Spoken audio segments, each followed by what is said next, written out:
There's about to be a GOP showdown in Georgia. The former Republican Senator David Perdue announced today he's running for governor, and he just got an endorsement from President Trump a short time ago. But first, he'll have to face off against the state's current Republican governor, Brian Kemp, in a primary race. The announcement comes just days after the Democrat and voting rights activist Stacey Abrams said she plans to run for the seat in what would be a rematch of 2018 if Kemp is the nominee. Today, Perdue came out swinging against both Kemp and Abrams in his campaign announcement. Look, I like Brian. This isn't personal. It's simple. He has failed all of us and cannot win in November. Let me be very clear. Over my dead body will we ever give Stacey Abrams control of our elections again. Well, Perdue also blamed Governor Kemp for his 2020 Senate loss. The Democrat Jon Ossoff narrowly beat him in a runoff in January.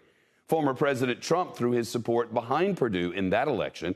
He also has repeatedly attacked Governor Kemp for not supporting his false claims of voter fraud in the 2020 race. Greg Bluestein now, political reporter for the Atlanta Journal-Constitution. Greg, I guess we could have seen this coming. A primary that Georgia Republicans really want to have? Not at all. I mean, this is a civil war in the Republican Party in Georgia. At the very moment, they need to be united because they're facing ascendant Democrats led by Stacey Abrams and Senator Raphael Warnock.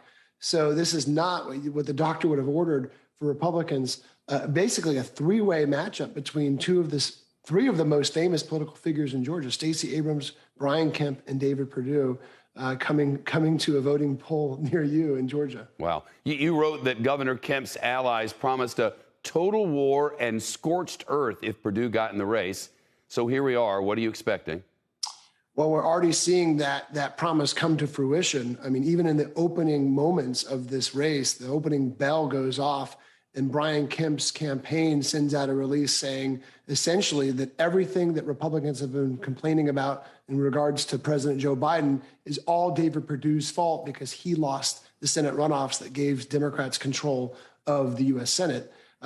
David Perdue's camp hit right back, saying that it was Brian Kemp's fault for that defeat in January, and that if he had fought Stacey Abrams as effectively as he had tried to fight Donald Trump, then Republicans would have won those matchups. So it is already a bare-knuckle fight in Georgia. What's the temperature in Georgia on a Trump endorsement? How does that sway things, if at all?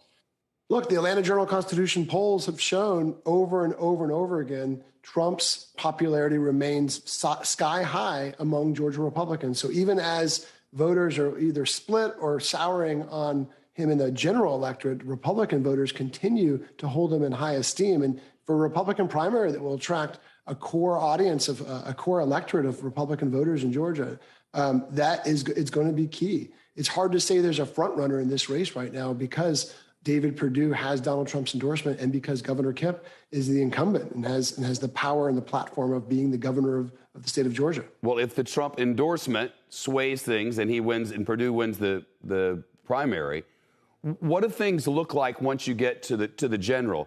I mean, are there Republicans who are never Trumpers, which could give some edge to Stacey Abrams, or not so much? Yeah, I mean, look, Democrats have worried about the first election cycle without Donald Trump on the ballot to polarize and energize and galvanize them, right? It's been 2016, 2018, and 2020. The last three election cycles, Democrats have been on this sort of upslope in Georgia, capping it off in 2020 with November victories in the presidential race and the Senate runoffs. So Democrats would love, I think, to have a race polarized by Donald Trump yet again. Meanwhile, Republicans will have to face the fact that they will be divided and fractured for at least the first 6 months of the year. And then whoever the nominee is, they'll have a little bit of time to coalesce and try to unify going into a matchup with Stacey Abrams. Yet again, Georgia in the spotlight nationally and certainly right around there. We'll be watching for you at AJC.com. Thank you.